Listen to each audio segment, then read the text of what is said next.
Osman Stafa dhe çfarë them si një qytetar, si një nga ju dhe jo si një gazetar. 20 ditë protest kundër korrupsionit, 20 ditë protest për shëndetësinë, për arsimin, për pensionet, për çmimet e larta, për rrogat e ulta, por ata akoma thonë se kjo protest nuk ka ide, kjo protest nuk dim se bëhet. Sepse ata janë mësuar se në 36 vite protestat i thras vetëm partia dhe jo populli shqiptar. Sepse kjo protest është e juaja, sepse kjo protest po bëhet për Shqipërinë, për të ardhmen tonë, për pensionet, për shëndetësinë, për arsimin, për fëmijët tuaj.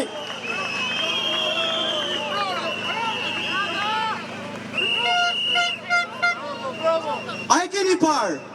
Janë bërë bashk, të shitur, të korruptuar, të paguar, të cilët thonë mbaroj protesta, por shikoje protestën, shikojeni protestën, është protesta e rinis, e cila bëhet kundër frikës dhe për të ardhur tek frika.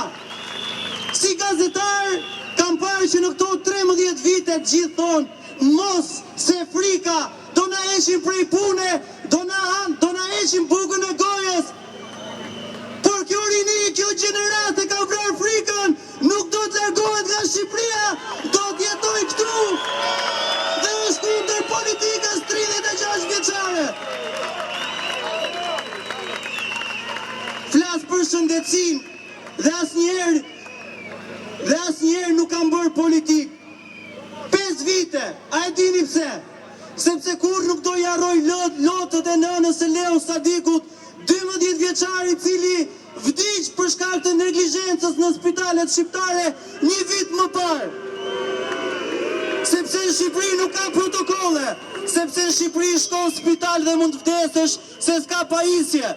Sepse këta kur smuren, e dini çfarë bëjnë? Marrin para nga buxheti i shtetit. Kemi një president që nuk i është ndjerë zëri tash 20 ditë.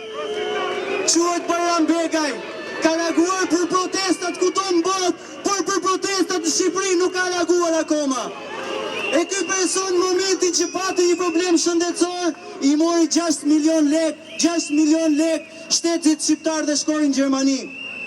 A e dini ju se ish zëvendës ministri e shëndetësisë i ka marrë shtetit shqiptar 80 milion lek për të trajtuar për një smundje onkologjike? A e dini ju se sa gra në spitalin onkologjik vuajnë mungesën e një pajisje që quhet brakiterapia? Nuk trajtojnë nënat dhe motrat tona sot që flasim. Nuk ka ilaçe sot që flasim në spitalin onkologjik. Tek hematologjia mungojnë ilaçe dhe nënat tona i blejnë ilaçe 2700 euro në javë. E këta marrin avionin e parë për të ikur e për trajtuar familjarët e tyre. Këta bëjnë telefonata tek mjekët për trajtuar familjarët e tyre. Po ne, po ju, si t'ja bëjmë ne? A e dini se është thyer Italia në tokën e premtuar për të smurët me kancer e smundje të tjera, ku fëmijët nuk trajtohen në spitalin e onkopediatrisë, por trajtohen në Itali. A e dini në sajt të kujt të zemërgjërësisë suaj, sepse hapen GoFundMe dhe shqiptarët bëhen bashkë për shpëtuar jetë.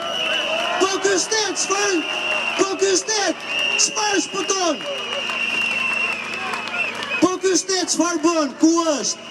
Ky shtet ndërton kopshtin e Eden këtu 4.3 milion euro. A e di çfarë do ishin bërë? Do ishin bler 2 pajisje brakiterapi, do ishin bler 2 PET scan, do ishin bler 40 ambulanca, do ishin bler vigona e alkohol që atje në spital nuk ka. Përplasje me gjithë spitale, ata të cilët kanë goditje në kokë nuk trajtohen dot në spitalin publik se pajisja nuk punon. Është e bler, po prej 2 vitesh nuk punon. A e dini ju se do duhet shkosh në spitalet private për të paguar 30.000 euro për shpëtuar jetën e cila është vetëm na vjen vetëm një herë prej të madhit Zot. Dhe na e marrin për shkak mungesës pajisjeve. Vetëm kjo, shëndetësia do duhet të ngrinte shqiptarët anë e kënd vendit sepse luhet jeta jonë. E këto nuk janë propagandë. Unë eftoj e sfidoj këto ministre e kryeministrin të vinë në spitale dhe të shikoj realitetin e mos bëjnë propagandë.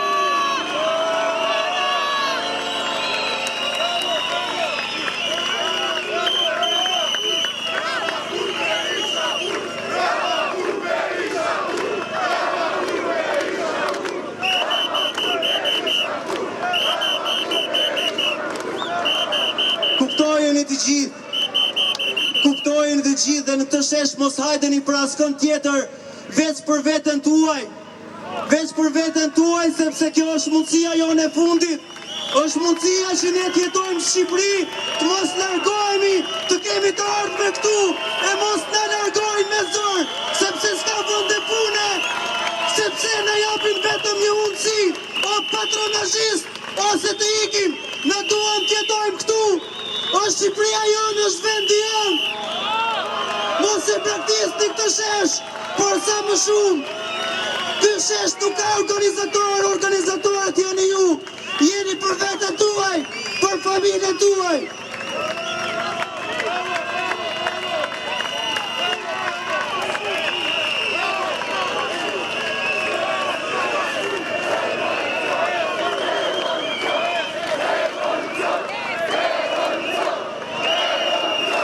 U kemi dhënë kohë 36 vite. 36 vite kanë pasur ndonjë jetën tonë. Nuk kam lidhur akoma kur Partia Demokratike erdhi në pushtet. Isha 6 vjeç kur erdhi Edi Rama. Jam 33 sot dhe 2 individ kanë dorë të ardhmen tonë. A nuk ka Shqipëria dje me vajza që mund ta çojë para këtë vend? 36 vite dhe çfarë ka bërë? Shpopullim, mungesë shëndetësie, mungesë arsimi. Një thirrje të fundit për diasporën. Po vjen diaspora. Po vjen të gjithë ato dje me vajza që i kanë larguar nga Shqipëria. Po vjen drejt Shqipërisë. Dhe diaspora ka shansin që atë që ju kanë bërë duke i larguar t'ja bëj këtyre. Sepse Shqipëria është vendi jonë në vdeu jonë. Zoti e bekoft të vend. Të jemi në shesh sa më shumë e deri në fund. Është betejë jonë, është botrori ynë. Është botrori ynë dhe duhet ta fitojmë 20 ditë vetëm forcë, 20 ditë pa u dalur.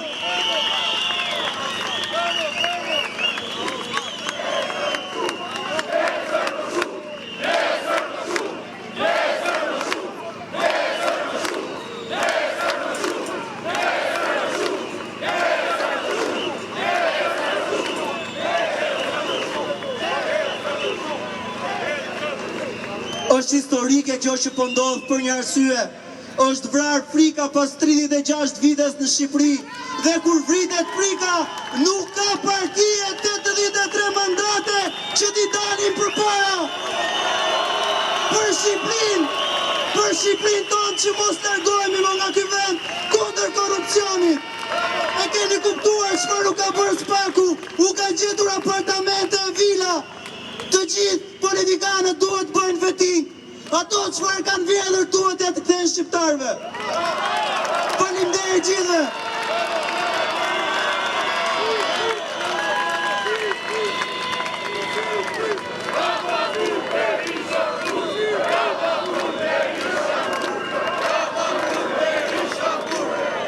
Hamburg, Berisha, Hamburg. Në mama plazën e motra. Në jam Adrian Gjina nga Fusharzi Mirdic.